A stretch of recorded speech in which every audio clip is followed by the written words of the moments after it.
Greetings, fellow investigators, and welcome back to our video podcast, Into the Darkness, where my friends and I play the Call of Cthulhu role-playing game. I'm your host, Tom Rayleigh. The campaign is Horror on the Orient Express. It's available from Chaosium. I'm the Keeper of Arcane Lore, and this is episode 64. Our recap will be given by Morgan Llewellyn as his character, Dr. Gabriel Neruda. So without any further delays, let's continue our journey into the darkness. Morgan. The circumstances under which we are returning to London, this return trip on the Orient Express, are quite horrific. It's weeks of paranoia, wondering whether or not Smythe was manipulating us to some twisted aim. Turned out to be correct. It is so difficult to know who to trust, and it is evident that my companions and I were not keen on trusting ourselves enough when it came to these impressions that mattered most in the end. Our task to assemble the pieces of the simulacrum and bring them to an abandoned mosque so we could destroy them was all a sham. This has all been part of some sinister plot engineered by Solomon the Red Sun, of most vile and egotistical man, who had us fetch all of the pieces and bring them right to the heart of the cult of the Skinless One. He saved us from his father so that he could betray us personally, killing his father, taking his place as the head of the cult. And it was in his prison that we found poor Professor Smythe, carved up, blinded, a torso and a head, kept alive out of some sadistic sensibility. There we waited in the pungent darkness for 2 hours, waiting to see what Hassad Malfikat's goons would do with us, contemplating our failures, trying to find the nerve not to devise some means of ending our miserable existences before they subjected us to their endless torments that would give pause to the Marquis de Sade himself. And yet we were saved by none other than our fallen companion, Dorian Dabrowski. Through some means, he managed to project himself for a time out of those lands of dream to effect our deliverance. In the chaos, we did manage to save the sun, and the man at the embassy did ensure our passage on the Orient Express. And now we have to try to confront a man who can imitate anyone he wishes. We have to stop him. Stop him before he can infiltrate the royal family of England and bathe the world again in the blood of millions. Not only this, but we must find the scroll of cleansing that Malfikat keeps in his shop, as the pains we have felt since coming into contact with that infernal simulacrum are signs of it draining our life away. I hope that whatever means we find to saving ourselves on this return trip will help us save the world.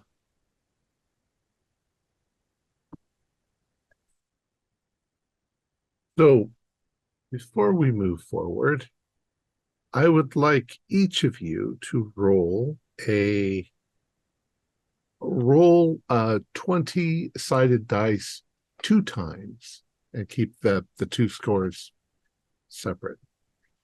We'll go around. Gunter, you can start. Okay, first roll was a 10, the second roll was a 7. Okay, this actually makes some sense for you. You begin to notice that in the interim between the time you've escaped, you've begun to feel some pain in your abdomen, and where those red marks were originally on your chest, they are now becoming sores, and they are oozing a little bit of blood. Nice. As you are going. Dr. Neruda. I had a 6, then a 9. 6.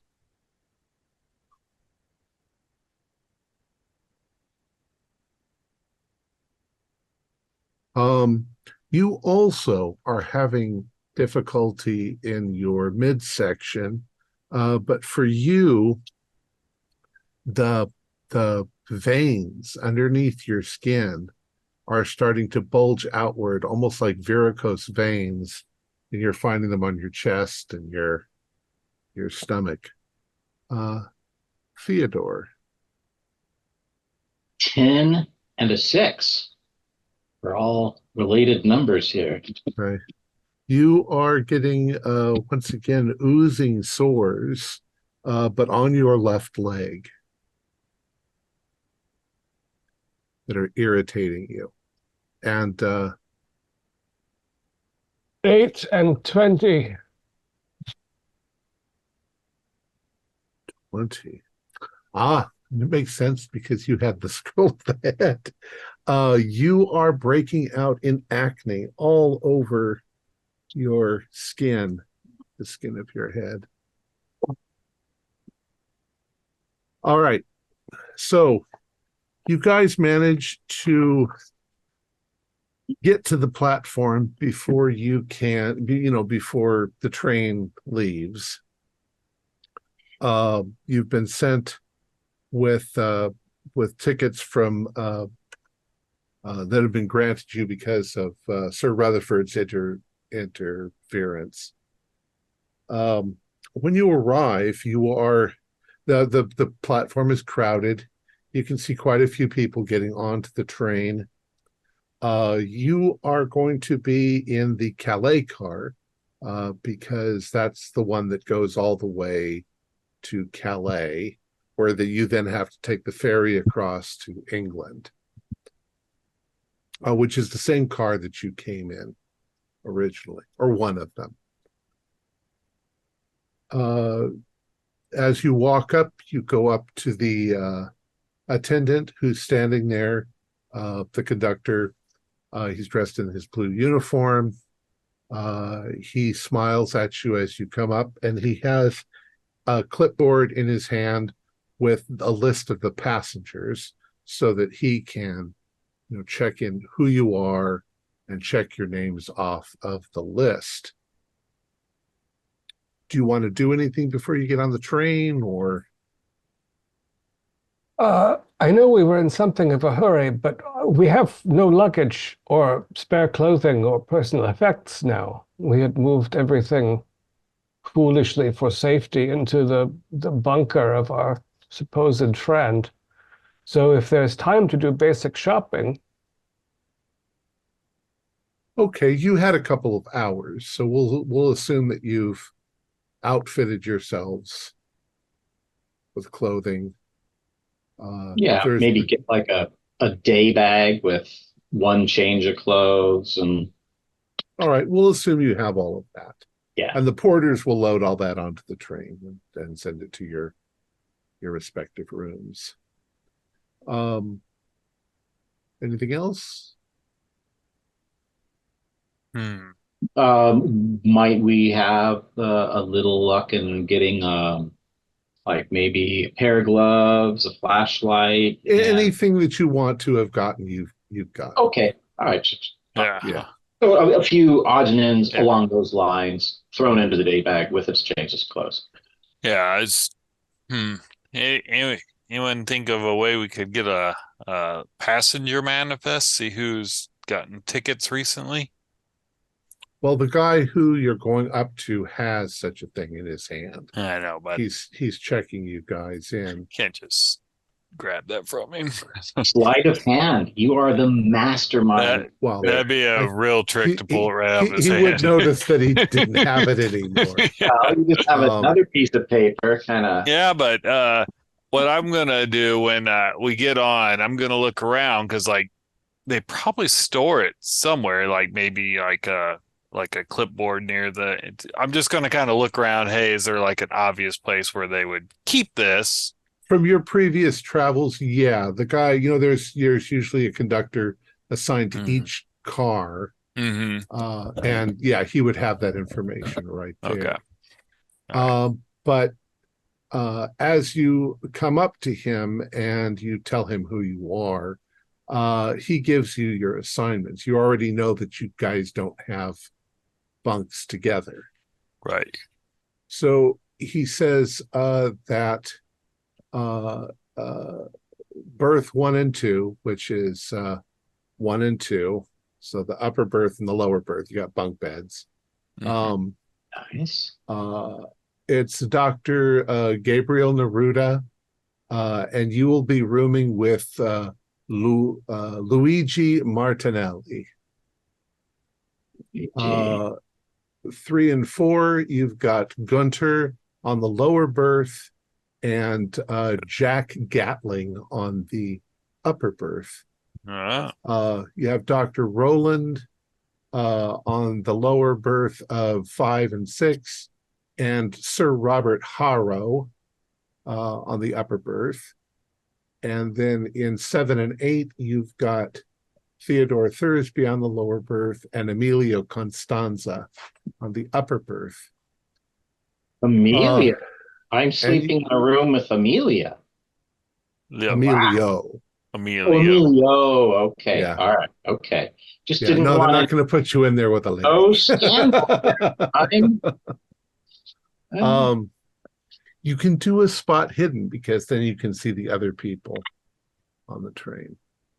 Spot hidden. Here it comes. A 15. Ooh. That is Very a good. spot hidden. Ooh, that is exactly an extreme. Ooh, I got a 31 out of 31. That's a regular. So I'd say that while he's reading these off, Theodore, you've walked around behind him and you're looking right at the thing. You can see that in 9 and 10, you've got Henry and Emanuela Matthew. In 11 and 12, you've got Kurt Groening, and somebody named Amumu Haddad. In 13 as a single, it's got Lord Michael Margrave, Baron of Blackpool. In 14, you've got La Donna Margarita del Garda. And in 15, you've got an unusual name, Kiyoshi Nakamura. Sounds Japanese. Mm-hmm. So 13, 14, and 15 are singles. I mean, they're not doubled, you know. Mhm. All the rest of them are doubles. I wonder with a little spare cash, we might be able to bribe our roommates to swap. So we can be together, or at least adjacent. Yeah, that's appealing in one way. On the other hand, since any one of these people could be Hassad in disguise, maybe the more of them we see up close, the better. No, Good. that's not true. He'll kill us at night. Well, we know what to look for. We know the seams around the neck, and we'd have close viewing of that. Yeah, although we didn't realize that our translator was one of them. But we weren't looking for it. Now that we are sufficiently paranoid, we can give everyone a good eye around Yeah. there. Well, also Farrar might have been wearing his own skin. He might have been a believer and not a replicant. Mm-hmm. But if Hassad is changed, he'll have scars, perhaps, although he is probably the best at it and benefits from the power of the simulacrum. No. We can eliminate from our suspicion anyone who was substantially smaller than Hassad. They changed their outer surface, but I don't think they can make themselves miniature.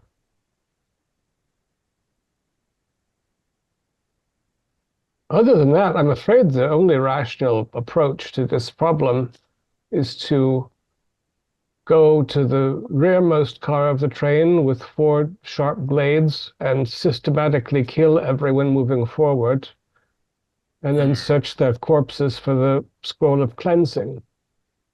It would be for the good of The humanity. scroll of cleansing's not on the train. Yeah, it's in The scroll of cleansing is in London. at the shop. Oh, will we even survive the trip all the way to London?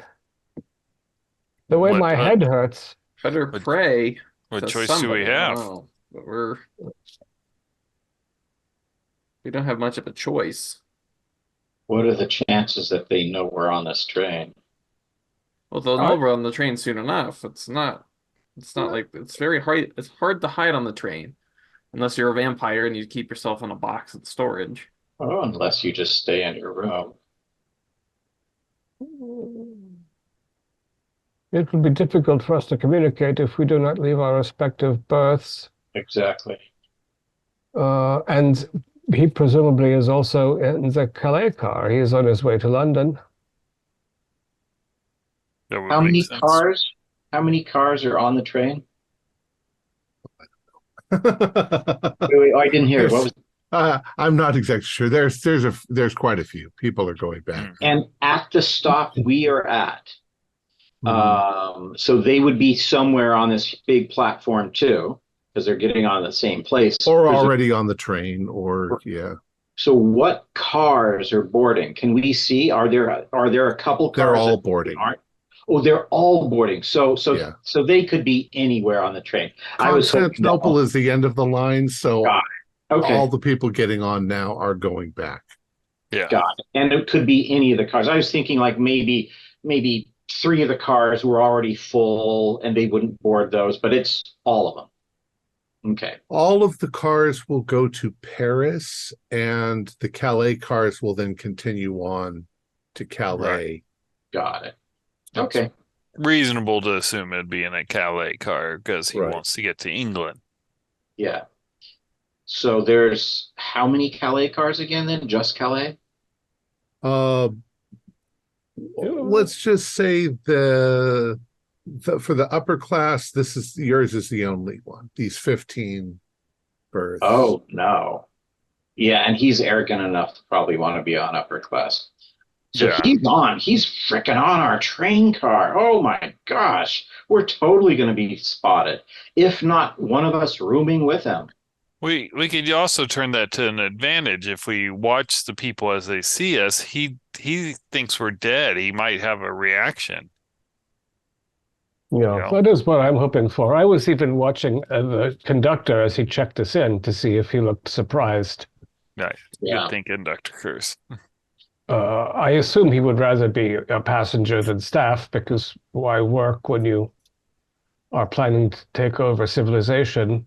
I mean, I would suspect he'd be the Lord. He seems like he's arrogant enough to consider that. I might need to. I don't know. I'm not knowledgeable enough on English upper class, to know if there is a Lord of, what was it, Blackmore? Blackwell? Blackpool. Blackpool. Yeah, well, I mean, presumably there was a Lord Blackpool, and that it would be a useful good point. individual to impersonate if you want to go meet with upper class Englishers. Yeah, we need to come up with a plan ahead of time. If we run into him, and like, what do you think he would do? Would he confront us and try to kill us, or would he just sort of grin and bear his disdain towards us for the duration of the trip? Man, I think he's going to try to remain undercover. that's what I would think. It wouldn't make sense for him to blow his cover, right? Right, yeah, he's getting away from his allies. Well, Yeah, I just wonder how many allies he'll have on the train. Well, let's keep our eyes peeled when we board. Yeah, definitely keep an eye out for anyone that seems shocked at seeing us. Definitely want to keep my eyes peeled for that. You guys can do an intelligence roll. Mhm. Might be something you don't remember from his conversation. Only regular. Got a 98. That's good. Ooh. enough. A 90. Regular. Well, he did mention, I mean, he didn't tell you that you needed to get to the scroll of cleansing. He needs to get to the scroll of cleansing. Mm-hmm. So he's on a limited time scale too. Mm-hmm. Any murders would delay the train, which Yep. he does not want to do. Mm. And from our knowledge so far of these magics and horrible powers that have been wielded, it does take a toll on the wielder, and it can't be done 24/7. So if there is a sneak attack, we might get lucky. We might be able to subdue the guy. And yes, in game mechanics, you have to use magic points. And the result of using them means you get tired. Yeah. And we've witnessed this kind of sprinkled throughout. So. You've learned this over the course of. Yeah. So knowing that, and knowing that, like, the magic can't be going 24/7 to be this constant shield around them. We might be able to have a chance against him. You believe that he attacked and killed his father at a point when he knew that his father had expended a great many magic points and was no longer able to defend himself. So, yeah. However, you have no idea what abilities the simulacrum gives to somebody once they have put it on. That could be an endless amount of unlimited power. It won't be endless, but yeah. Well, let's meet our roommates. Let's start with them. They seem to be the obvious ones to start with. Okay. So this is the process of you getting on the train, going to your room, and happenstancely meeting the people that you are going to be boarding with. All right, we'll start with Dr. Gabriel. Dr. Gabriel, you get to your room, and as I recall, you're a fairly slight man. Yes. You realize that your roommate is a rather large man. Luigi Martinelli. He introduces himself. Hello, I am Luigi Martinelli. I am a singer of opera. I just finished my engagement in Constantinople, and I'm heading back to London for the next engagement. He's very loud, very boisterous. His voice almost hurts your ears. He's just got that very powerful projection, very powerful basso sort of voice to him. Yeah, well, pleased to meet you. I am Dr. Gabriel Neruda. I fear that my travels have been far less interesting than yours, I'm sure. You get around a lot more. I was just here on an academic research sabbatical. You're a researcher, professor then, yes? Yes, I study religion. Very interesting. I sing many religious operas. Are you a religious man yourself? I mean, I'm Catholic because, we Italians, most of us are Catholics. He says, though the current state of affairs that are going on in Italy are a little disturbing with Mussolini's rise to power. Yes. I'm not affected. I travel. I sing. I am booked by an agent. He doesn't travel on the train with me. He can't afford it, but I, of course, can afford it. You must be quite successful then to afford this luxury on such a usual basis. And of course, as he's talking to you, he is folding his things and he's putting them away and everything. And as you are sort of doing the same thing, you have far less than he does. He go ahead. I was gonna say, I mean, I'm quite familiar with opera. Um, it is one of my special interests. So I'm gonna start just asking him about like, oh, what was your performance here? What's your engagement in England? I want to see if he knows opera like an opera singer should, or if he's making shit up. He definitely knows his stuff. You're a little afraid after you start asking that he's going to burst into song at a volume far too loud. He's got a fairly strong basso profundo sound.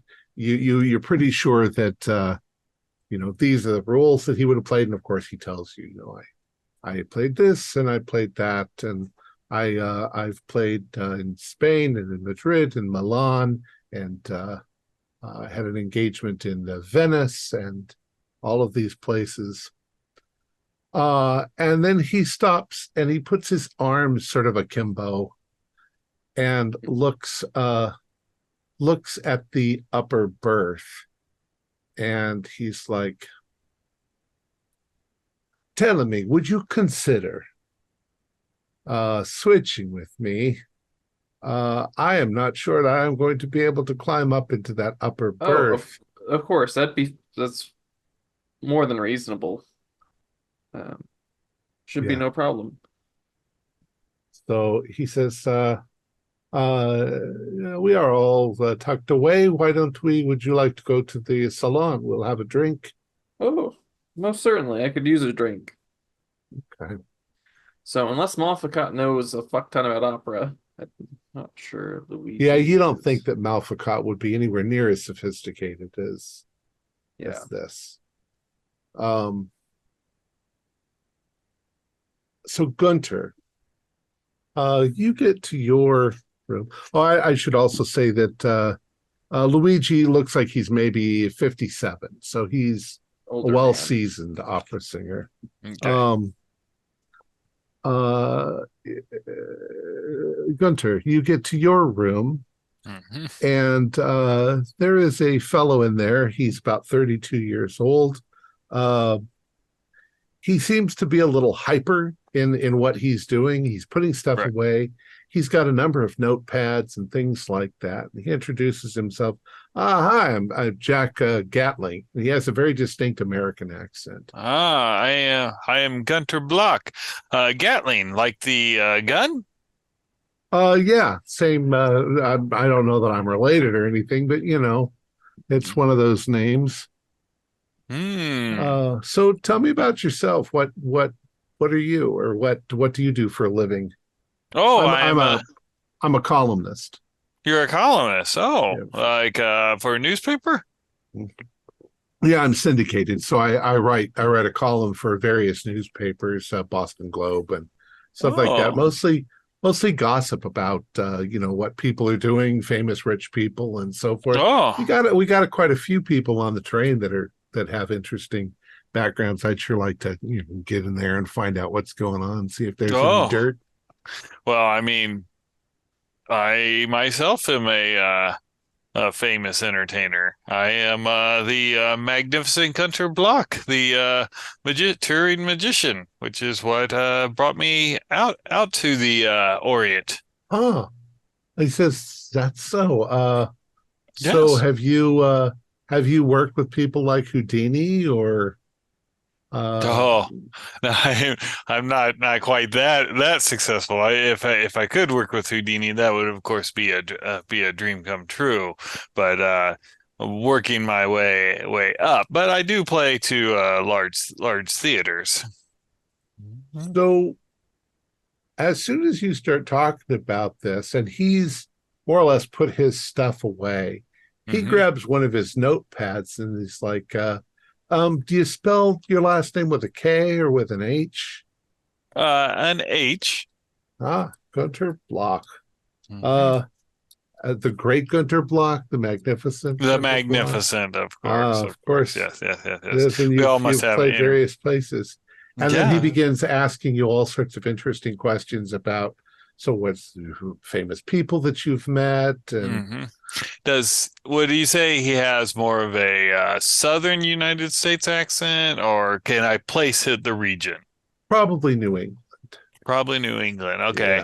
Yeah. So what I'll do is I'll mention some of the, theaters in those places and kind of how Dr. Naruto is kind of looking for, hey, does this guy know what he's talking about? Hey, not like the Met, but some theaters there that would be in Boston and New York and everything. Yeah, and he knows the newspapers and all of that. And you don't think that you've ever read anything that or you never even noticed that what you were reading might have been something he wrote. Right. Yeah.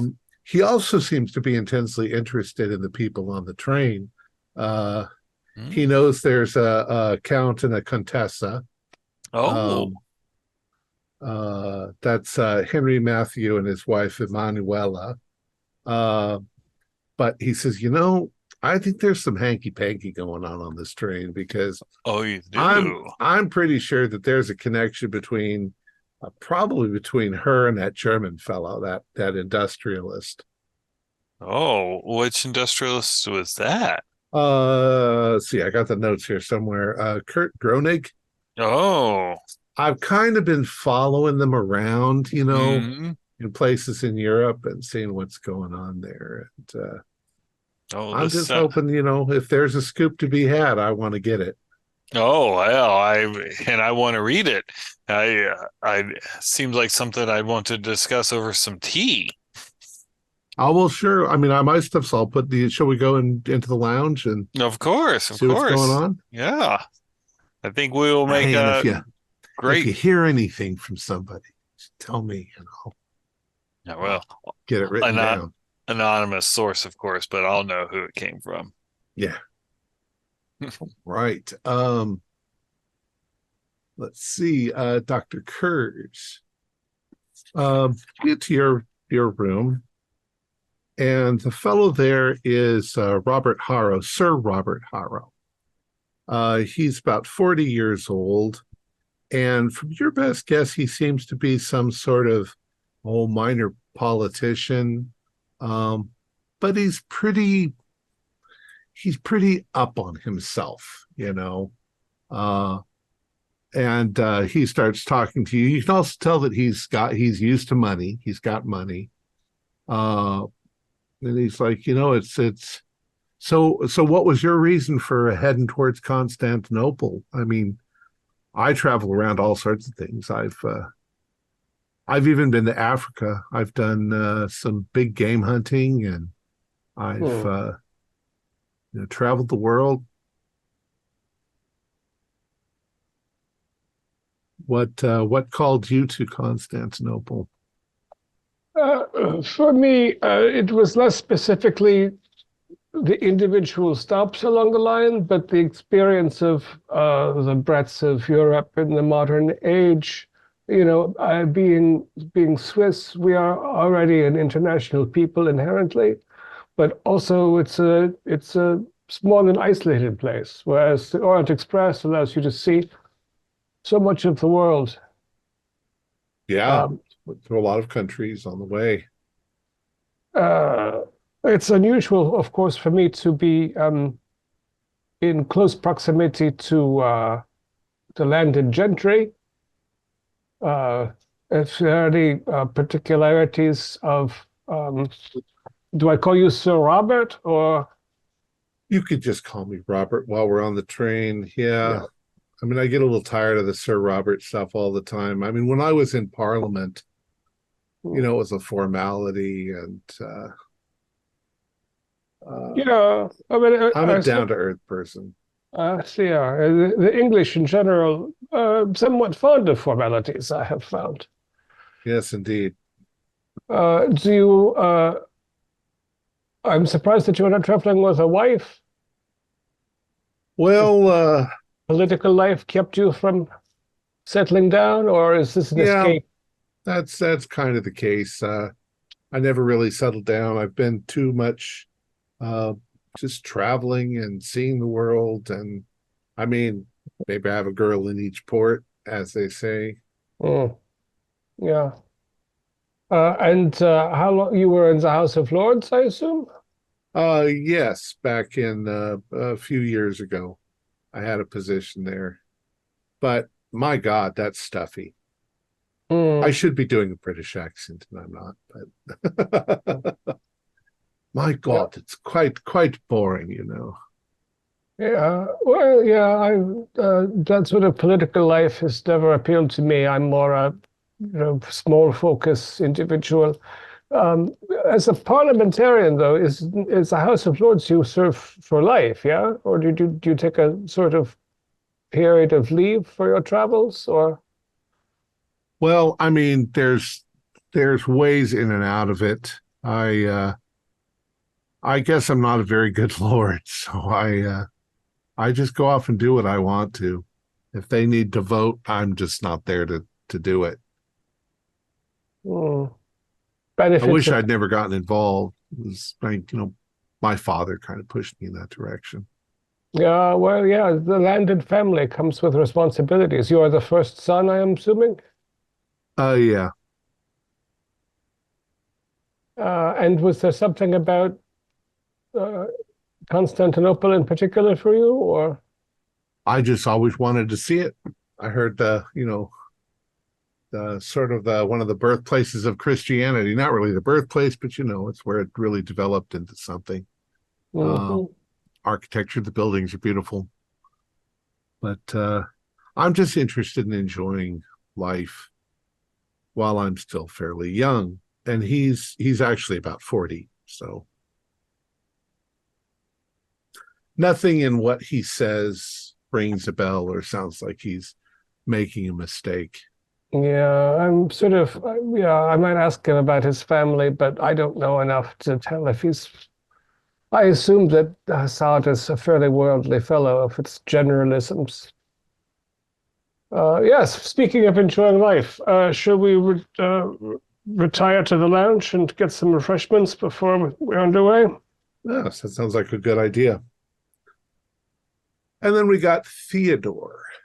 Um, Theodore. Um, you get to your room. The fellow that's in your room is a rather handsome young man, maybe in his late 20s or early 30s.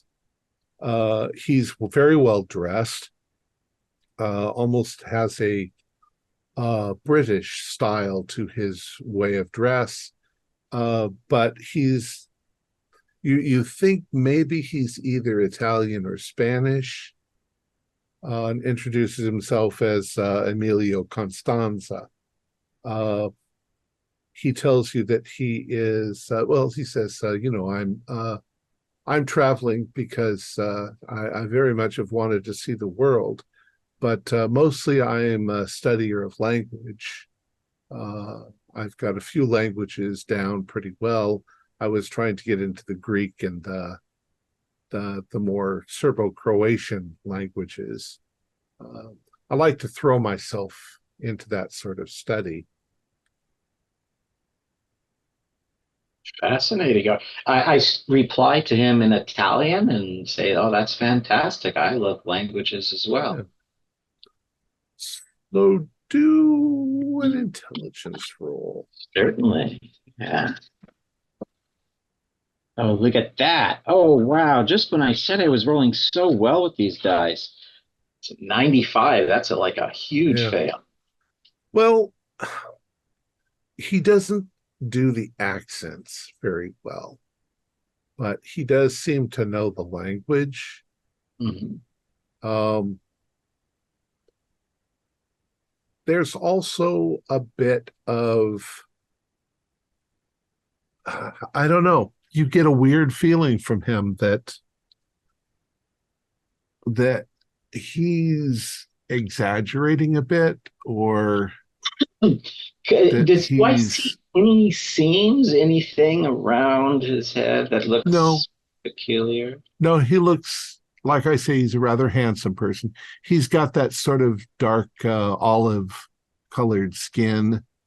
Yeah. So it's definitely he's Mediterranean, Did you he know. seem shocked or surprised at all to see me when I walked into the room?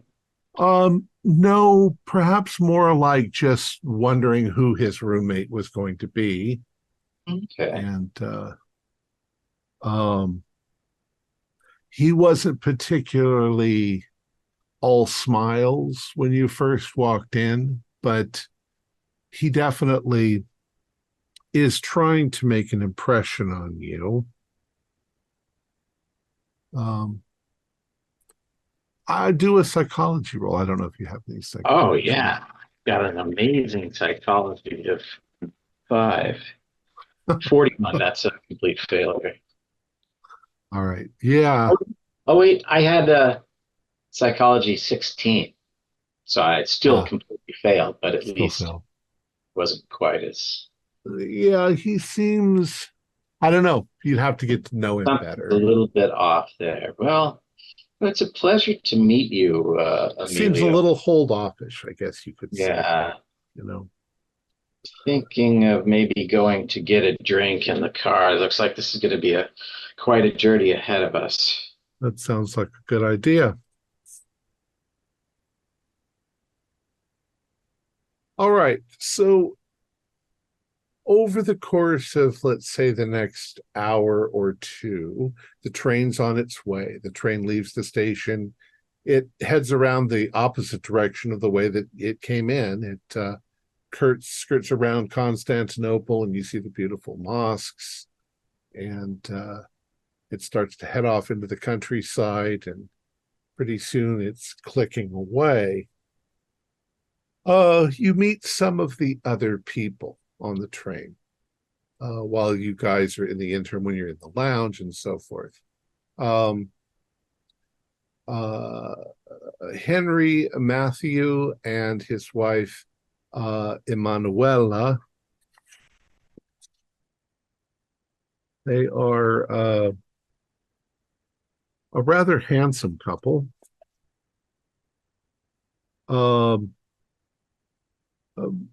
He's around 57. She looks quite a bit younger, almost half his age, like in her 30s or early 30s. You realize very quickly that they have a complete disdain for anything about Jack Gatling. He's nosy. They may have picked up that he's been following them around Europe. And if he tries to, make some sort of advance to, get a word in or talk to them, they completely, they block him out. They do not want to talk to him. You meet Kurt Groening. He introduces himself as a German industrialist. He's about 30 years old. He's German. He's blonde-haired, blue-eyed, and he's fairly good-natured. He smiles. He laughs. He is, he's got that sort of casual, good friendliness that it's hard to resist. And you can see why women would probably really like to hang around him. And it does make you wonder about Henry Matthews' wife, Emanuela, whether there is something going on between young her and young him. Now you also meet, or rather you see, one of the gentlemen is obviously Middle Eastern, or perhaps Turkish. He's wearing a fez. He's fairly dark-skinned, and he's been introduced as Amumu Haddad, and he claims to be in antiquities. He looks like he's in his mid-50s. Lord Michael Margrave, Baron of Blackpool, you would immediately characterize him as a snob. He's between 45 and 50, and he doesn't seem to be really interested in much of anything, except you do hear him mention butterflies every once in a while. And you think that he might be in love with La Donna Margarita del Garda.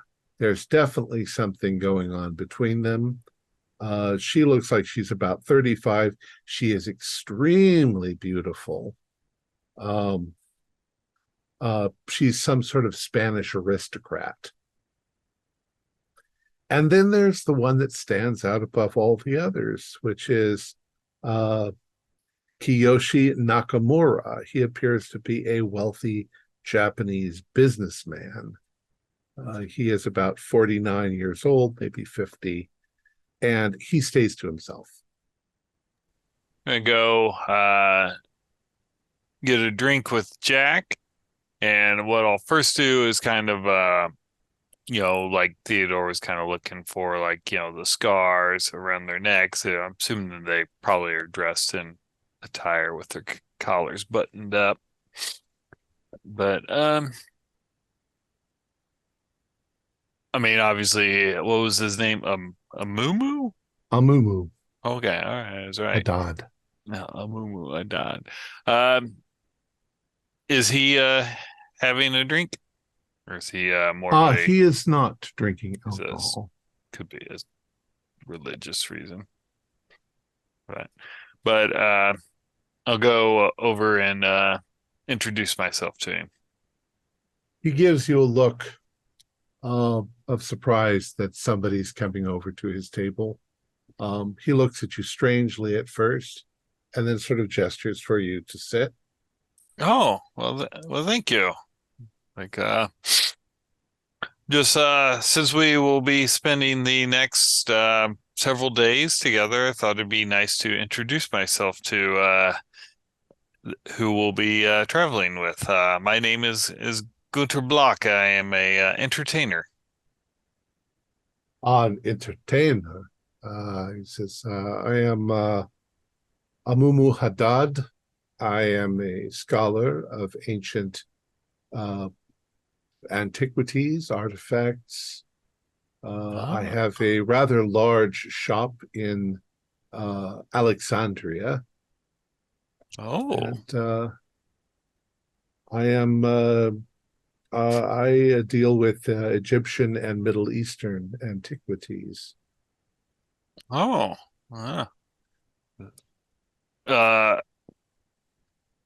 I'm not too presumptuous, but I assume a successful shop if you're able to travel on the Orient Express, and quite successful. Yes. Oh, that's wonderful news, and all. What, if you don't mind, what's taking you to London or to Calais or wherever we're going? I'm simply going on business. There's a buyer there who's interested in seeing some ancient tablets, and I'm taking them there for him. He's rather wealthy, so it's worth the expense. Oh, of course. Yeah. Do you have interests in artifacts? I have a friend of mine, a Dr. Dabrowski, who has talked to me quite a bit of artifacts. He Dr. Dorian Dabrowski? Yes, you know him. Yes, I've read a number of his works. An interesting man, quite knowledgeable. Yes, he is. Yes. His demeanor changes at that point, almost as if he suddenly has been welcomed. Mm-hmm. He smiles and loosens up. Yeah. Now that he's actually made some sort of connection with you. So tell me, how do you know Professor Dabrowski?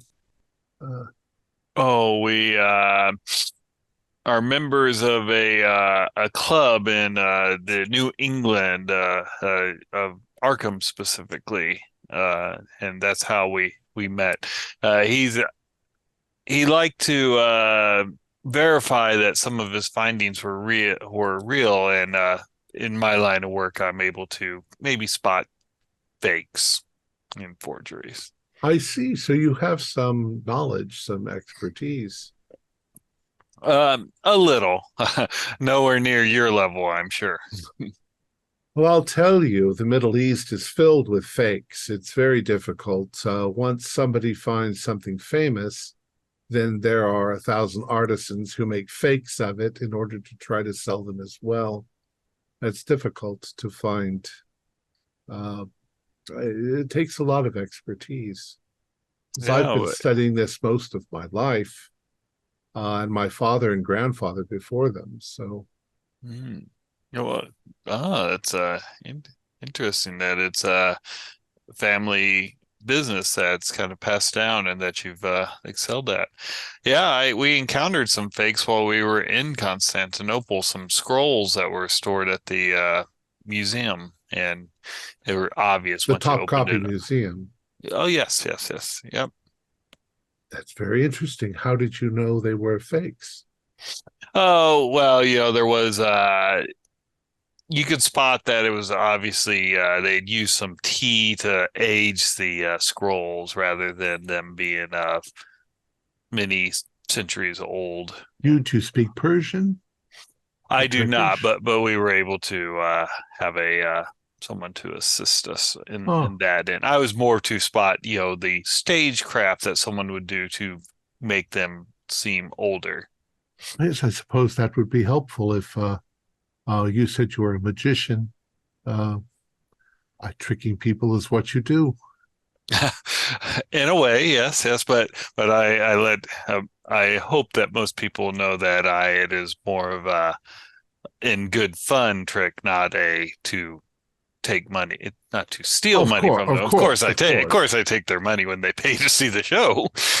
Of course, there's a vast difference between entertainment and yes. What do you call it? Conning people out of things. Mm-hmm. Anyways, you begin to have a very fascinating conversation with this fellow. He seems pretty knowledgeable. Is there anything you want to say, or trying to want to casually mention that Dabrowski was talking about that dig site where that lady that I was enchanted with was the one that was in is where all the terrorists were at. Oh boy, my brain's shut down. I know exactly what you're talking about. Yeah, I want to mention that he had been digging in that area and he'd come across some interesting finds. And I just want to say the Sedefkar, but not like, he was looking for the Sedefkar, but like say, he was looking for Sedefkar. No, that wasn't it. Yeah, I don't speak just to see what his reaction is. Okay, so you're going to mention this Sedefkar simulacrum. But more like I said it, like I'm saying, but like, oh no, that's not the right word. Okay, do a luck roll. Ugh. Oh, well, that's a pass. Okay. So what's interesting is it's almost a matter of fact that when it comes up, Abubu knows what the simulacrum is, but almost immediately he says it's a myth. It's a myth like the Holy Grail or these other things. If he found some clues, I haven't read or heard anything about that. I'm also friends with, and he mentions that particular professor. Right. Of course, the death of him might not be known yet everywhere. So yeah, and I don't mention that he's dead. Right. But he seems to have quite a bit of knowledge. Maybe he even fills in a couple of blanks that you've always wondered, that the original idea was that it was something that was from the 1200s, but there's evidence that shows that it existed far earlier than that, and that Sedefkar was probably not the creator of it. Ah, interesting. Huh. It It's takes on the name yeah. of the person who had it when it was Right. discovered. Hmm. Interesting. Sort of like the Spanish flu. The Spanish didn't invent it, but they're the ones that were stuck with the name because, Well, it's unfortunate. yes. Deaths all around. But I give a psychology to kind of see, like, is he just like to get a read on him? Hey, is he just being like, just Sure. a friendly person, or is he really just being the James Bond villain that's kind of monologuing in my face? Oh, that is a yeah, that is a regular. Well, I mean, he has different mannerisms than what Mhm. you're used to, but the second you made a connection with him about Dabrowski, he seemed to brighten up. Okay. You get the impression that he thought that, who's going to talk to me on this train? These rich, Right. snobby people are not going to know anything about what I like, but here you are. And he's probably also a little interested if you kept saying we. So he's also interested if you mentioned the others, then he's interested in all of you. I do not mention the others. Okay. When he asked we, I was like, oh, I meant Dabrowski and I. Unfortunately, he stayed behind in Constantinople, so he's not on the train with us, sadly. Or else I would have loved to introduce you. All right, let's jump to somebody else. Who else wants to talk? I have one question, Tom. Does any of the staff seem familiar?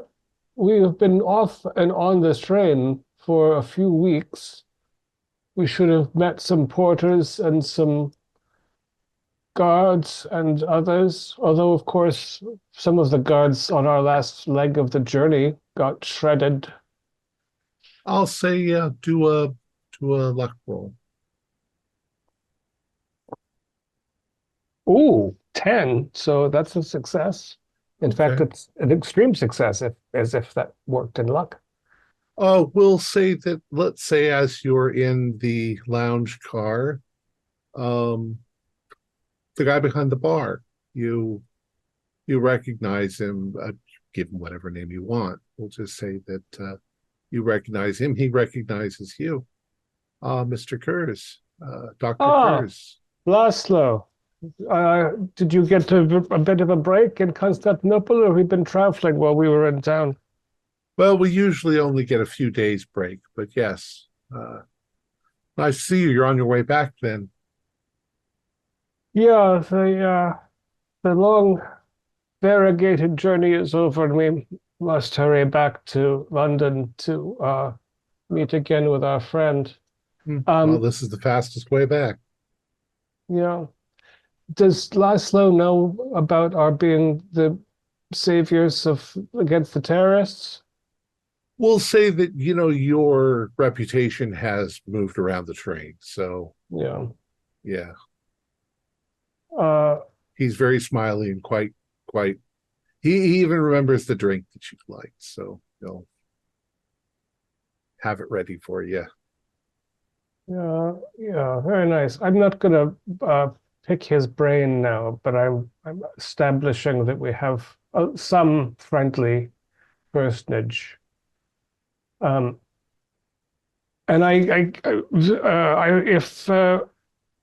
if Kurt Groening is available, I will pinhole him. Okay. Um, And speak, of course, in German because he's obviously so excessively Aryan. yeah. And he's like, where are you from? You can tell by the accent that's Swiss German. That's Swiss German. And yeah, go ahead. I can tell by your watch that you did not win a trip on the Orient Express, but can pay your way anywhere you wish to go. It's a beautiful Swiss piece.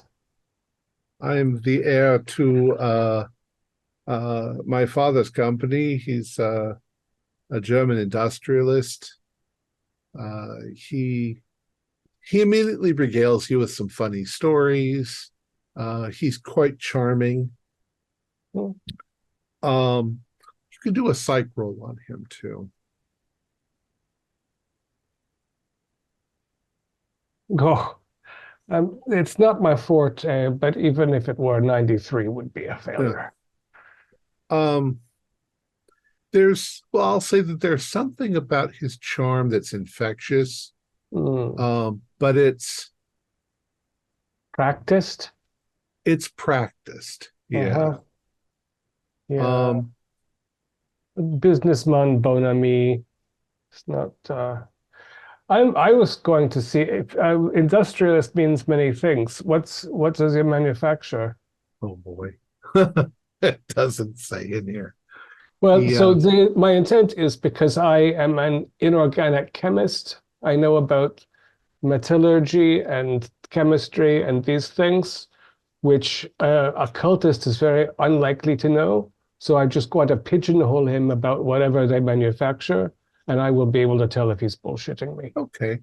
We'll say that they manufacture certain industrial chemicals for I don't know, other manufacturing plants, things that they need. Industrial compounds. Industrial compounds, yeah. And yeah, he knows what he's talking about. All right. So go ahead. No, and just another, we are checking off the list. Yeah. Dr. Neruda. Yeah, so I've gone with the very loud gentleman, Luigi, to the salon card to have drinks. And given that I have a lot in Spanish, given that it's my native language, La Donna Margarita del Garda, is she? Yeah, she's there. She's very elegant in her movements. She likes to laugh. She seems a little, I wouldn't say flirtatious, elegant, like somebody who's definitely an aristocrat. So you're a professor, Mr. Neruda. You're Dr. Neruda. Doctor. Yes, I study religion primarily. Oh, well, that's very interesting. Have you been to Spain?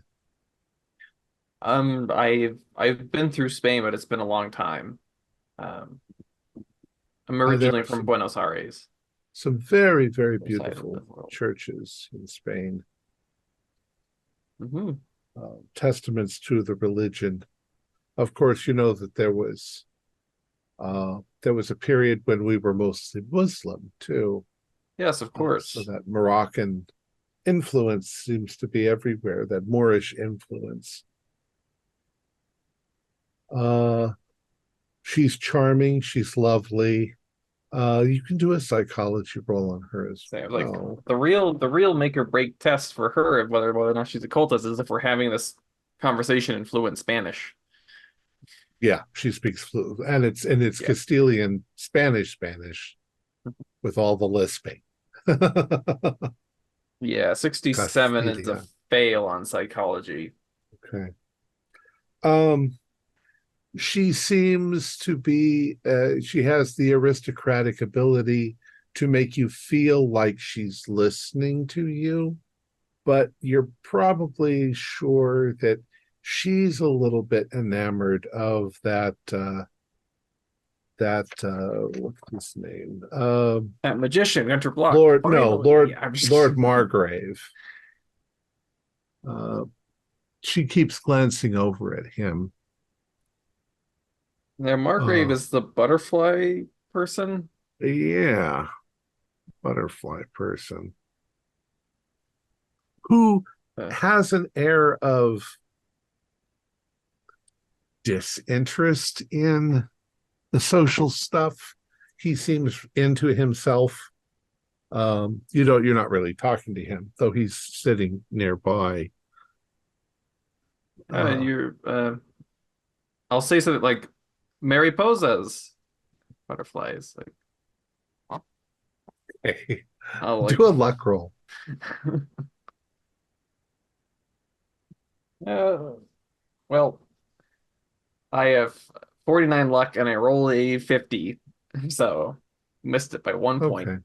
That's lovely. Well, I'll give you this. You at least see Lord Margrave sort of perk up and look around like he thought he heard somebody say something, and then go back to sipping his tea. But she says to you, she says, yes, he's very interested in butterflies. He has quite a large collection. He's got a collection of butterflies, and he's got a collection of bow ties. So you've talked to him before.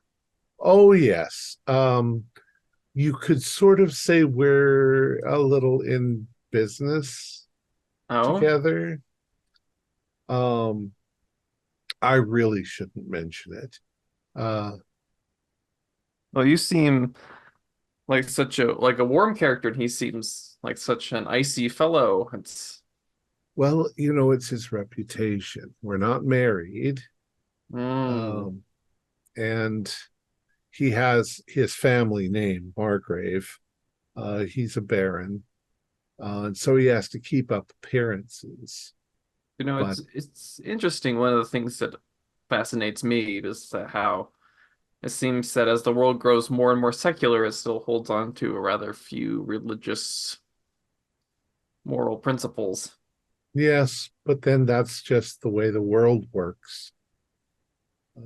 She says, she sort of leans forward and she says, the truth is that he's been selling me bits of his estate for a couple of years now. I figure once, I've got it all, then we can just live together or get married or whatever. It'll all be in the family. That is a very fascinating long-term courtship. Yes, the things we do for what society expects. I kind of want to give a glance towards old paparazzi boy, see if he's very dismayed by the fact that we're speaking Spanish. Yeah, I don't know, actually. That's the question. Does he speak Spanish? Does he speak Spanish? Probably not. I don't think I didn't check. He's American. He speaks one language. So. Speaks American. That's right. What's his name? Yeah, Gatling. English. Yeah. No, but now that you mentioned Gatling seems to be trying very hard to listen into everybody's conversations, and if he finds a way in, he'll immediately come in. Oh, we're all friends here, and start talking. But you can tell that he's really trying to get dirt. And if he, like I say, if he tries to do any of that around Matthew, yeah, they're just like, they want him to go away. So I want to ask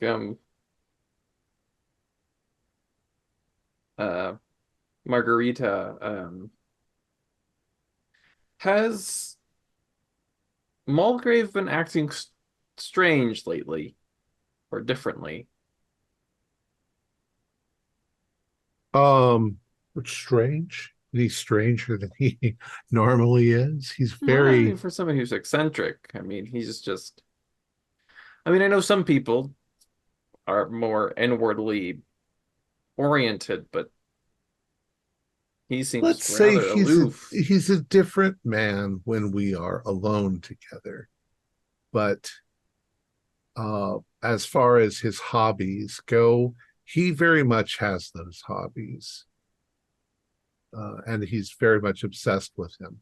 It's something that I would just have to get used to over the years, because I'm sure that even if we're married, he's still going to have those hobbies. But one can't expect a man to be next to your side 24 hours a day. Yeah, certainly not. You just seem, yeah, quite a interesting character. Thursby. Y'all, I'll look for Emilio. I just want to see if we can try to foster a little bit more something. Okay. I'd love to maybe get you a drink. I'd like to start off on the journey on the right foot, since we're going to be sharing a cabin, if you don't mind. Well, the two of you, sit down together and have a conversation. He asks you a lot about yourself. You say you used to go hunting, get a big game hunter. Oh, yes. That's that part. sounds very exciting. Yeah, that's actually, I was doing some research into the next big hunt, more of a fanciful research into maybe a creature that doesn't even exist, but it's somewhere up north in the windy woodlands. The windy woodlands up north. Yeah. Thought there was nothing but bear and reindeer. Yeah, well, there's rumors of things that might be a bit more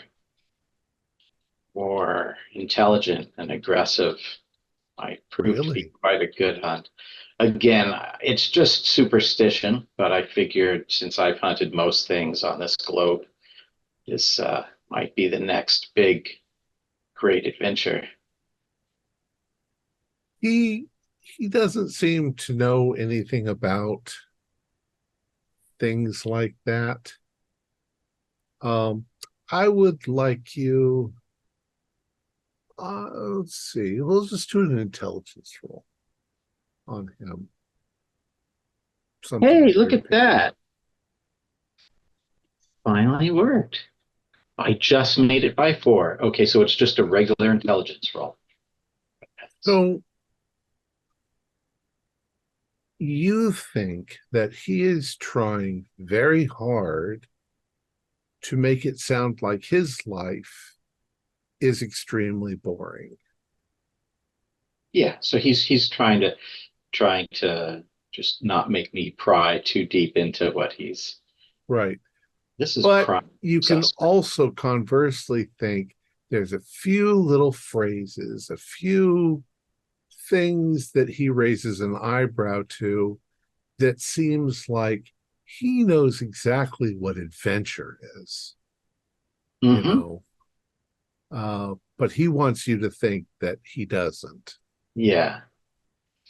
Have you, Amelia, have you seen any of these people in here before? Do any of them look familiar to you? Well, not particularly, no. That's quite an array of travelers we have here in this cabin. Yes, I mean, I grew up in do a luck roll. Oh, bingo, 6. That's extreme. I don't even have to look that one up. Okay. That's a super extreme. Um,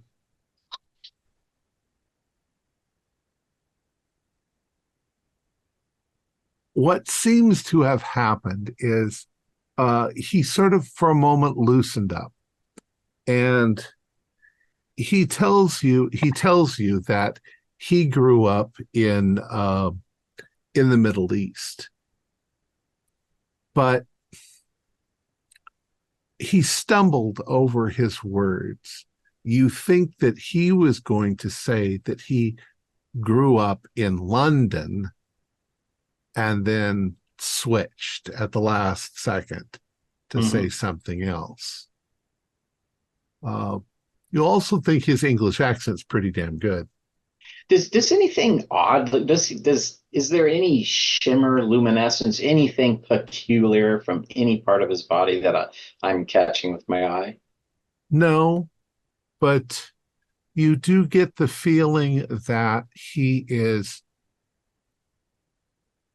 putting on a facade. Yeah. Interesting. Well, I'll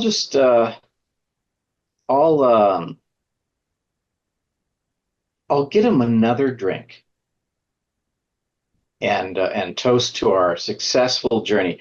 Do I also recognize the bartender? Yeah, probably. You'd all recognize the Okay. bartender.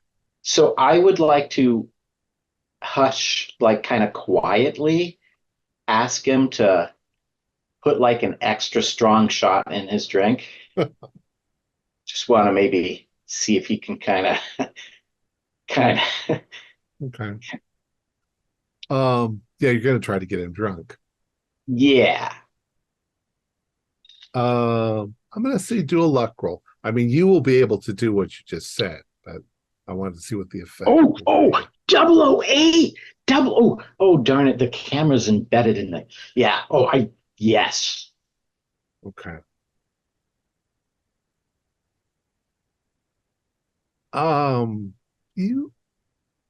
You definitely, as he's going on, he's letting little things slip, Yeah. but Yeah. he's not letting slip what you're hoping for. You keep thinking that maybe you're going to figure out that this is in fact Malfacott, except that he knows too many things that Malfacott wouldn't know. On the other hand, he seems to know an awful lot about the British government and about internal, external politics and things like you'd almost swear he's definitely English, even though physically he doesn't look like he's from England. He looks like he's from the Middle East. And he occasionally checks himself, to like he's gone a little too far in saying things, but he's not revealing anything. He's just you're just sure that he's not what he appears to be. Yeah, but he's not. Okay. Yeah, I mean, obviously, I doubt he's going to introduce himself as Malfacott. So that would No. take strong drugs. Back when I had you stuck in that prison, and I'm really surprised, Jerry. Yeah. That doesn't happen. This doesn't happen. All right. Okay. All right. Well, it's very interesting. He does seem to know an awful lot about British politics. Yeah. So,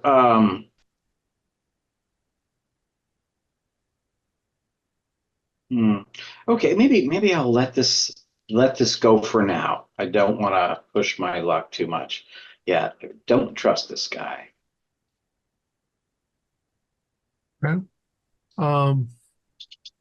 So at least, I mean, you haven't met everybody yet, but at some point the dinner bell is rung and everybody leaves the lounge and heads into the restaurant.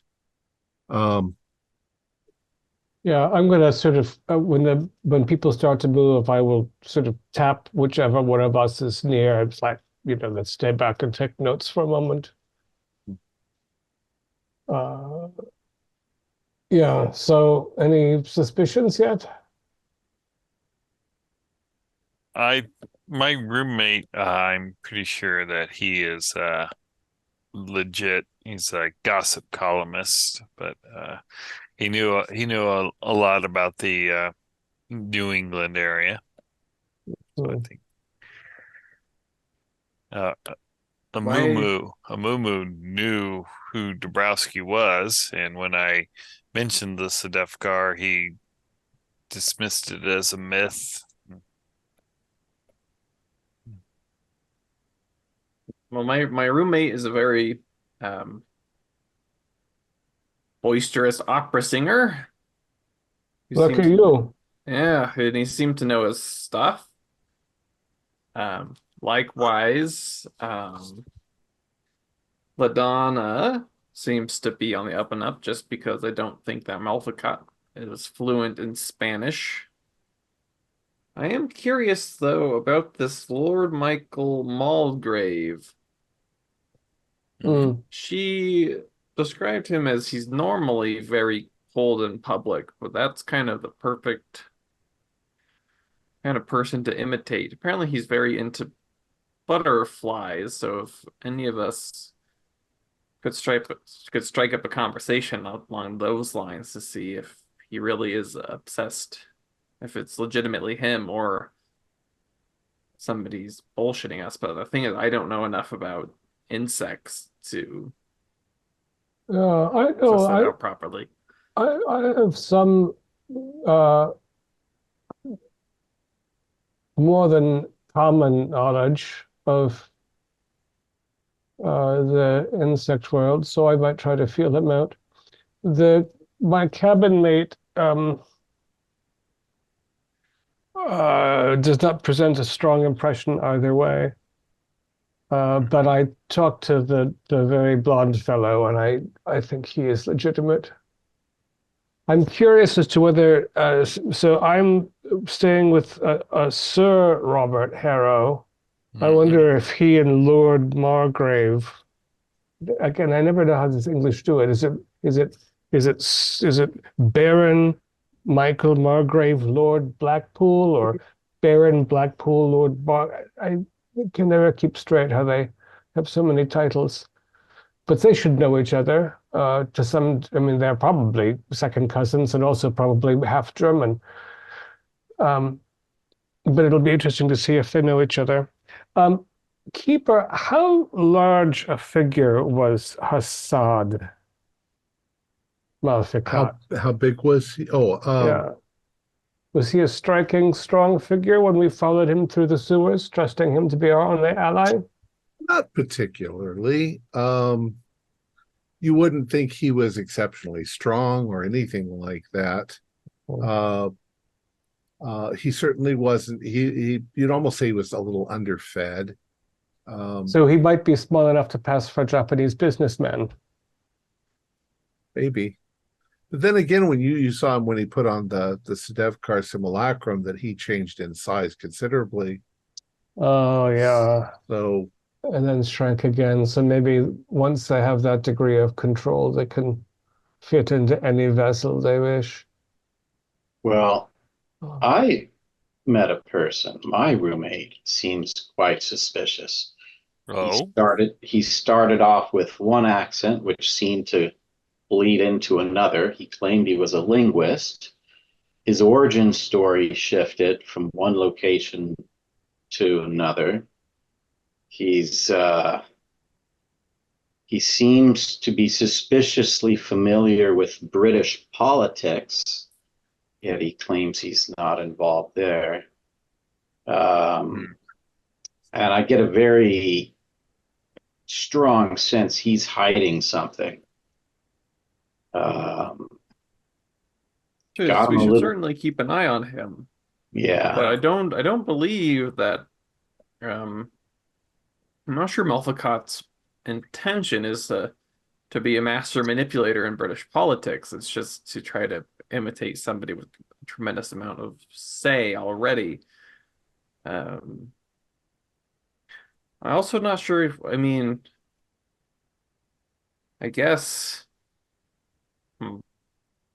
trying to impersonate somebody with something of a background. I'm just wondering if he would try to invent some character for himself to portray on the train, because I assume that, I mean, it was his intention to have nobody following him. His plan was complete. So either A, this is a very rushed him trying to invent a backstory for himself, or B, he was already just going to impersonate somebody and just play them as a quiet type. Or C, this person here actually is quite knowledgeable with British politics and is trying to cover his backstory and is working with Malfacott. Malfacott might be on this train with maybe, I don't know if you could call them advisors or people that he's surrounding himself to I use. think Malfacott has a great deal of hubris. He didn't strike me as somebody who would feel like he needed advisors. I think Yeah, he believes he's got this all figured out. got it. Someone who wouldn't need to fill their full cabinet of. I'm not sure how much he's really thought this diabolic scheme through. I mean, he's thought it through enough to harm us all very greatly, but I don't know if he's really thought this all the way through. With plans, advisors, people to, because I mean, most of his associates are crazed maniacs who worship some alien thing that masquerades as a skin person. I don't think that's really the kind of sane pool of people you tap for sage political advice. No, he may have brought a bodyguard or something, although I think he thinks now that he has attained the simulacrum, he is more or less achieving the godhead. Well, I mean, one of the things we might want to look for also, I mean, if he's needing to get cleansed, I mean, I don't know about you, but like sometimes breathing in deep hurts, and have we noticed anyone maybe in pain or struggling? Amumu seemed healthy. I mean, but Yeah, I'm far more suspicious in this instance of the quiet types, people who seem unwilling to engage in conversation, than somebody who's very. I mean, this gentleman seemed somewhat eager to present a front to you, but that'd be rather interesting. I think he would try to call far less attention to himself by avoiding conversation than trying to like fool you into thinking that he was somebody that he was not, if that makes sense. I think we must deduce that whatever role Malfacott is playing was not designed for our distraction, because he assumed we would be locked in his iron cage. But he chose a figure that would be able to get where he needs to go in London, which could be the Mumu fellow, because he would have reason to do business at the antique shop.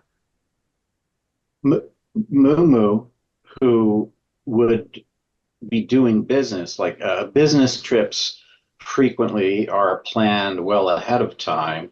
As with most journeys on the Orient Express, it costs quite a bit. So those tickets would be purchased ahead of time. Whereas the four of us, we had rushed last minute tickets. The same would be true for Malfacott. Malfacott would not know that the gathering of the simulacron pieces would all come to fruition so quickly. So his tickets would also be rushed, purchased. Well, I don't think his tickets would be rushed per se. I mean, because he was in a few days. There's a newspaper in Constantinople of noted businessman so and so found skinned and stuffed in a dumpster. Like, or they would keep him in the tower the way they kept. Well, if we could start finding out what passengers have purchased their tickets, say, a month back. How would we find that out?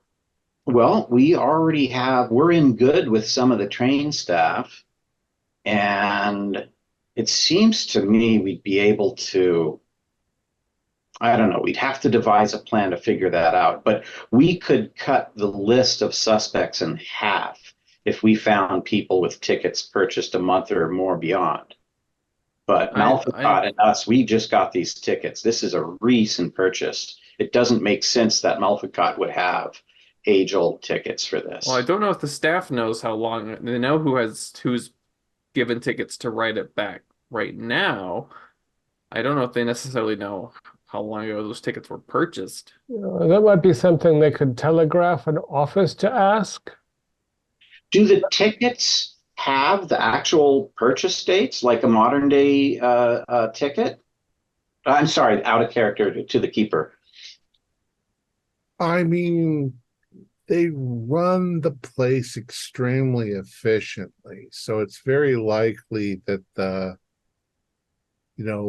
from the time you purchase your ticket until the time you get off the train, they know where you're supposed to be and everything. So it's likely that the conductor or the chef de train would have that information when you purchased your ticket and when you were getting on the train and so forth.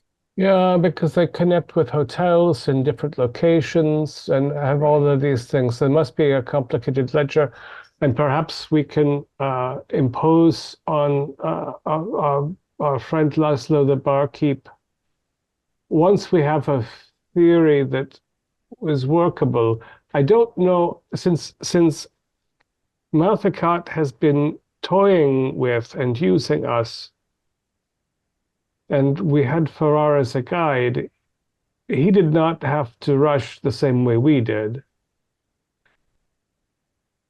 And the date from the ritual even seems as if it was somewhat prepared. So he might have had tickets for more than a week or two. And he could have had them purchased from anywhere along the line by any of his. Oh, no, he was not running the organization, though, until recently. So, I mean, would Malficott go now to London without the simulacrum? If Malficott did not secure that, does he have? He was again. We're talking about. You're saying that this plan has magically fallen into his lap, and so now he's rushing off to London. No, he orchestrated this whole thing from the beginning. He's been plotting this for a long. Well, true. He said the idea came to him in London, but again, like this is.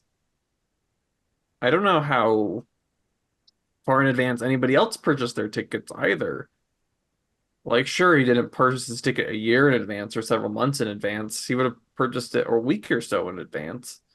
And I don't know if a lot of seems like, I don't know, when this gentleman Hunter purchases his ticket, he seemed like a rather capricious sort, right? So he could have spontaneously decided rather recently to buy a ticket. I just don't. He could have chosen someone who had a round trip ticket from 5 years ago and taken their persona. He didn't probably take over the person's body.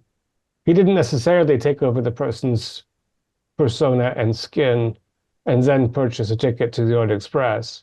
I also think he would not. A lot of these people on this train, interestingly enough, know each other to some extent. Yeah. Choosing somebody to imitate seems rather risky given the small circle of people that run the train. But there are individuals who don't seem to have a lot of connection, who also are rather reticent to socialize. Yeah. We have this Kyoshi fellow. Yeah. And we have this linguist who is suspicious, certainly, but we don't want to find this the first person we find who is somewhat suspicious and just say that's Malficott. We have to rule out all other possibilities first. Yeah. So it's a good lead. We should be wary of him. But I'm leaning towards, I think it's either Kyoshi or it's this Lord Blackwood fellow. Blackpool. Blackpool? Yeah. Just because, again, like his lover who I talked to, she says that he's always a little cagey in public, but that's kind of, if you're going to portray somebody who's trying to keep an affair under wraps, I mean, and is cagey in public, that makes a lot of sense. Like, he's not going to be alone with somebody who knows him quite well, and he can act aloof and detached in public, which he also wants to do, so he doesn't blow his cover. And that's long enough to get him from here to England, I think. So those are I mean, that's who I'm suspicious of, are those individuals. I think if Could we assume that he would keep the simulacrum in his room? He's wearing it. He's wearing the goddamn thing. Yeah, He I didn't think steal it's- somebody's skin like Oh, the other people, right? He's using the same, like gotcha. Sedefkar in the medieval manuscript that we read. Uh-huh. That it assembled by itself gives you the power to take the appearance of anybody. He doesn't have to skin anybody, so looking for the Gotcha. scarring or things is not going to help us in this instance.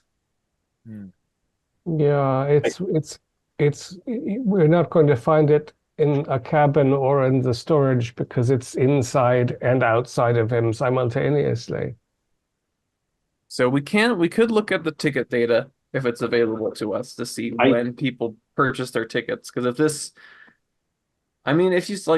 if it turns out that the Japanese businessman bought his ticket like yesterday, that makes him very suspicious. that But makes if he him very bought it a month suspicious. or But if so, it's a month ago, or these people have all purchased it a week ago or a month ago, then that's not really.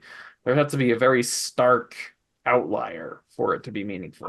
I agree. I think any tickets that were purchased a month or older, they're probably safe. Anyone that's sooner, especially in the last day, 2 or 3, would be very suspicious. Well, Even though Malficott did orchestrate this big plan and scheme to all come together, there'd be no way, most likely at least, for him to come up with a precise date.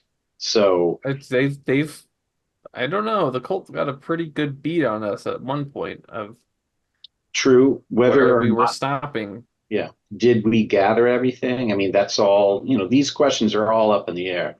We'd So- also Thursby, we've been sending reports back to Smythe about our progress. Yeah, our last one was a pretty long while ago, prior No, to.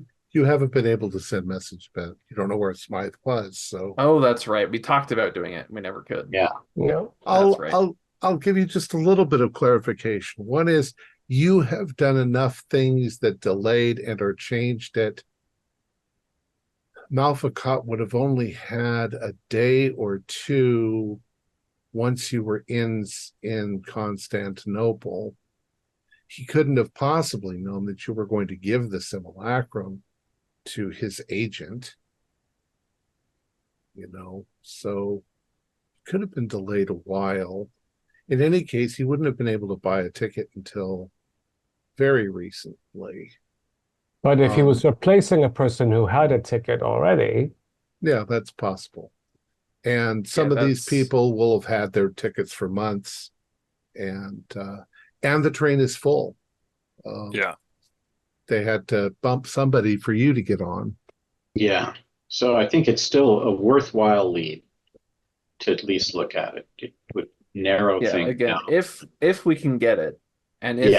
if in the 1920s they are at that kind of precise timing available. Well, Oh, yeah, I'm sure that. we'll play that out after dinner, we'll say. Okay. So dinner is served. Do you guys want to sit together, or do you want to sit with some of the others and keep sort of Well, that's- scoping them out? this is one of the reasons I wanted to hold him back in the lounge. I thought if there was a chance that Malficott would give himself away, the best way would be for us to enter, in case it's not someone we already are rooming with. If we came in as a dining car together as a group, that should give him a proper start.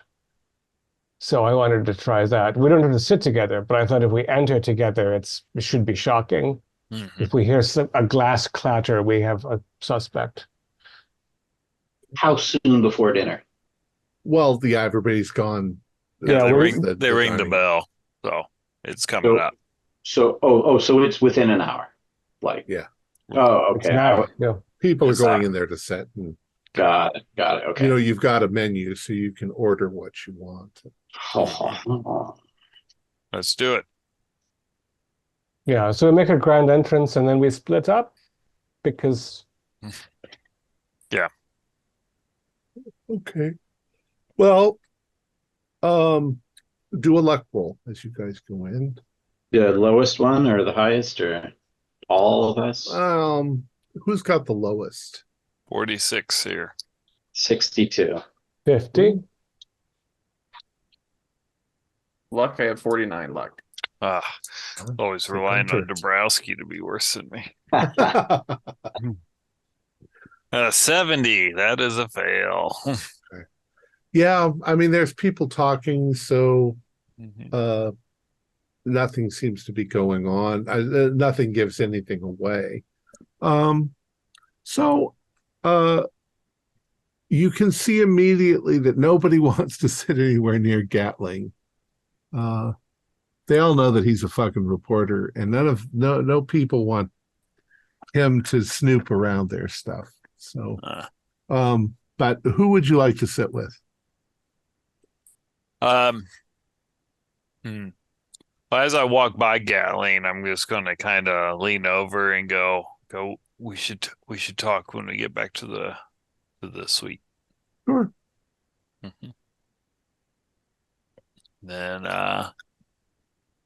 is the what was his name? We're gonna bring up the list of people again.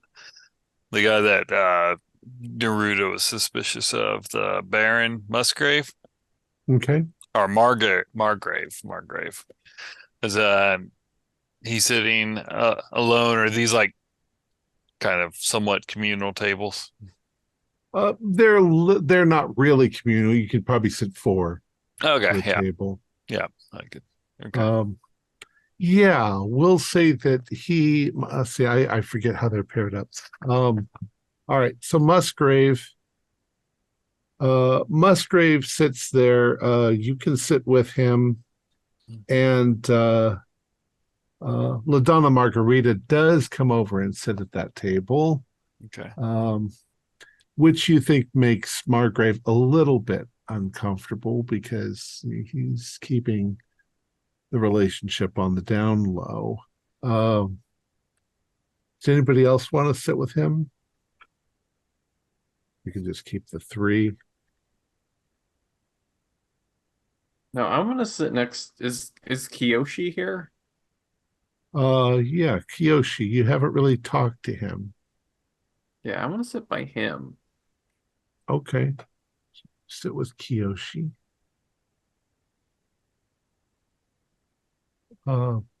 Theodore? I'm debating.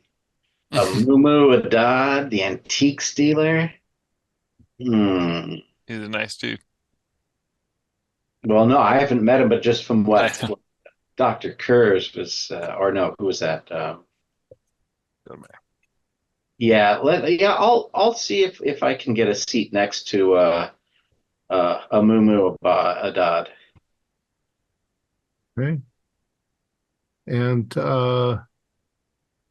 I'm thinking of looking for a table with people we have not met already that has maybe room for one only. let's And see. I'm looking for an angle that I can watch the dining car. So a corner, perhaps, if there's a table in a corner, so I can keep an eye on things. Well, obviously Kiyoshi, but none of you have talked to him yet, but Gabriel's going to sit there. Jack Gatling is probably wanting to get the best view of everybody, so he's kind of over in the corner, and nobody wants to sit with him. Yeah, all right. And I have no interest in gossip or relations, so I'll sit with Gatling facing inward to the car. Okay. I won't do all of you because more or less you have the same conversations and interesting things that come out. Dr. Neruda. You sit down with Kiyoshi Nakamura. Um, uh, he's almost impossible to read. He's very uh, to himself. Um, he eats his food. You're not sure that he speaks English. Do you try to have a conversation? Yeah, I mean, I'll try to have a conversation, but I'll mostly be talking to myself and just saying it's like I'm so glad that I was able to make it this trip. I almost missed my train, funny enough. Ah, you almost missed the train. That's a shame. Yeah, I Um, got caught up in something unexpectedly. yes, fortunately, I've heard they don't wait. If you're late for the train leaves on time. This seems to be the case. What brings you here? I am a businessman. I'm traveling Oh, to Paris for business. Paris for business. Fascinating. What business are you in? Oh, If you don't mind my asking. search before the game. It doesn't actually say. His Uh, business is business. He's a business person yeah, at the business factory. Import and yeah. export. He manufactures manufacturing plants that manufacture things.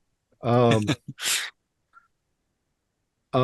no, he gives you some sort of it says business plan. We'll say I own a number of tea farms in Japan, and we make deals with various companies in Paris and Great Britain. And you? Oh, Uh, Great Britain. I'm an academic myself. I study religion. Religion. Uh, that's very interesting. Yeah, I mean, I'm flattered that you say so. I mean, most people wouldn't really, you know, take a second glance at something that I wrote, because I write about primarily obscure religious cults, and that's actually, um, I'm coming back from my research sabbatical. Very peculiar little religious group, um, very obscure. So, you have to go right to the archival sources in such a case. Hmm. That sounds very interesting.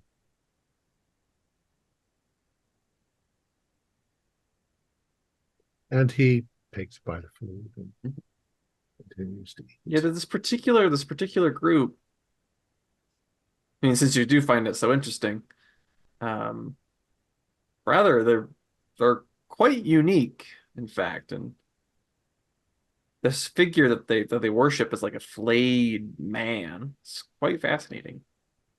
It sounds very gruesome.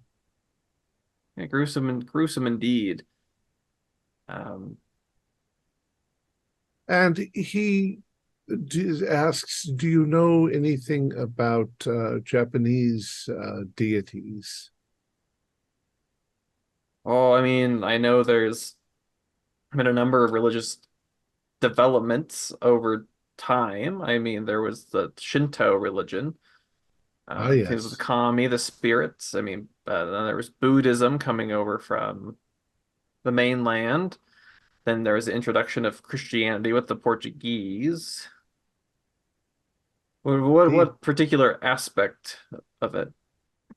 well, I'm not particularly religious, uh, but yes, all of those things.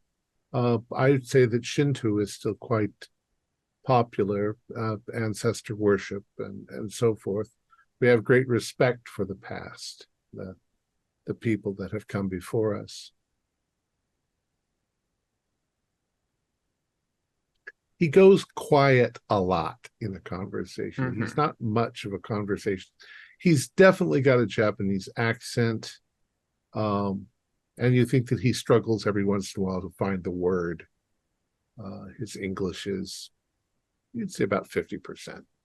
Okay. Yeah, I wanted to roll psychology when I was Okay. insinuating that. about the skinless one, a 95. He he seems either incredibly in control of his facial expressions because they're just sort of not there. And you don't know whether that's just Japanese politeness or whether he might not be completely in control of his facial, that it's blank.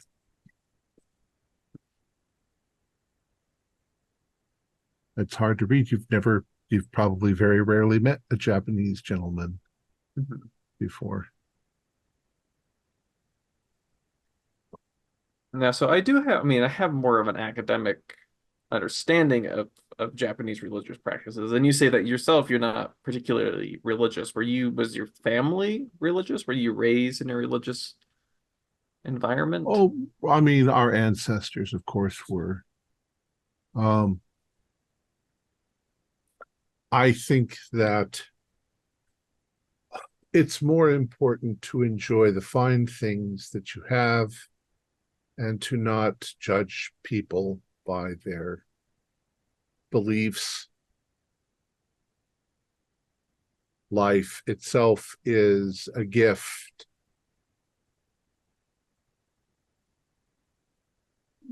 It's a very lovely way of looking at things.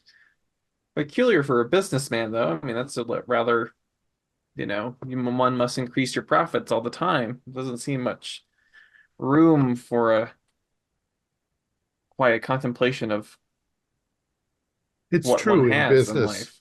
In business, one does have to set aside personal feelings. Because it's not, of course, myself that benefits from the business, but everybody that works and works together for the common goal.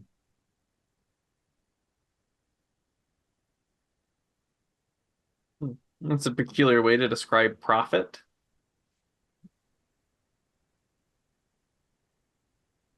And he smiles and he finishes eating. But you don't get much out of him. He seems odd, very quiet, very controlled, very controlled. All right. So after dinner, Gunter, you had said that you wanted to talk to Gatling. Yep. All right. So you go. Where are you going to go? Oh, I figured we just go back to our Okay. berth or suite, Yeah. whatever it's called. You get back to your room, and he's in a very good mood. He's had some alcohol. Maybe, I don't know if your character smokes, but he smokes. I'm sure he does. Yeah. You probably Okay. go out to the thing and smoke a little and then come back. And he's very friendly. He's very likable. He's got a million stories. And he always seems to be fishing for more stories. He tells you about things that he wrote. And I'd say at this point, it's maybe around 10 o'clock at night. You're not sure whether you're really that tired. You might go back to the lounge in a bit, but you did have a long day. That first day is always hard because you were tired. And as he's standing there, you guys are having a conversation, perhaps while you're talking. Yeah. You start to notice that he looks a little discolored, like he's flushed. And you notice he's sweating a little bit. And his smile is becoming a little more forced as he's talking. He He coughs a couple of times. And then rather suddenly, in the middle of your conversation, he jumps up and he runs to the little bathroom, and you hear him run in there and start to vomit. Mm. And it comes furious. I mean, he's really seriously vomiting. You know that he didn't drink that much. Right. And he wasn't that tipsy, but he seems to be suddenly ill. Likewise, Dr. Kurz, as you've gone back to your cabin, or do you go back to your cabin? Yeah, I'm keeping an eye still on this Sir Robert. Okay. And it hasn't just been a long day. We were up all night in a cemetery and then traveled through sewers and then were imprisoned. Yeah. I haven't really slept in 48 hours. And so at the time that is going on, where are you on the train? I think the bathrooms were between two cabins, and you would go in one side or the other. Yeah. So I'm either waiting for Sir Robert Harrow to come out, or I'm inside brushing my teeth, etc. Okay. Well, ever since you got back to your cabin, you're feeling a little, you're not sure if it's lightheaded, you just feel a little queasy, and it gets a little bit worse, and you start to feel that feeling like you're going to throw up. You can do a constitution roll. Food poisoning on the Orient Express is unlikely, so 25 is very good. That's a hard success. Okay. So you're holding it down for a minute, but as soon as the bathroom becomes available, if you weren't brushing your teeth or whatever, you start to throw up. Does it feel like a food poisoning I've had in the past, or does it feel different? Maybe. It definitely, it usually when you've got food poisoning, though, it's vomiting and sometimes diarrhea. In this case, it's more. It feels like your stomach is getting rid of the stuff inside of it, but at the same time, you're sweating, you're hot, you're flushed, your skin is flushed. Something is definitely wrong. Yeah. And what are the medical facilities on the Orient Express? Is there a doctor on standby every trip? I don't think there is. There's probably some first aid they can administer. I am going to try to hold it together. The Constitution will help long enough to evacuate what I need to, and then I'm going to ring for assistance from the train because I'm worried that. And Lord and Sir Robert Harrow is there too, and he's like, hold it together, old man. We'll make sure we get you some help. But you feel dizzy, and you have to sit down. And next thing you know, you kind of black out a little bit. And that's where we'll end it for the evening. For me, you froze for a moment there, Tom. Oh, suddenly I'm getting internet connection. What I said is that you feel dizzy, you have to sit down, and then you get the sparkles and everything goes black. And that's where we'll end it for the evening.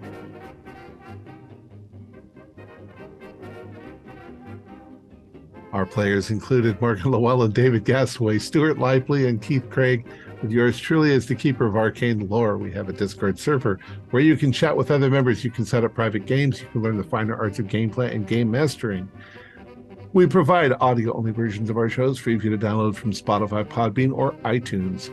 Support for the show is provided by our patrons who are listed in the closing credits. If you would like to show us your appreciation, please visit our Patreon page listed in the description, or you can use the thanks button just below the screen. Like, share, and subscribe to our channel, and punch the bell icon for updates on our latest shows.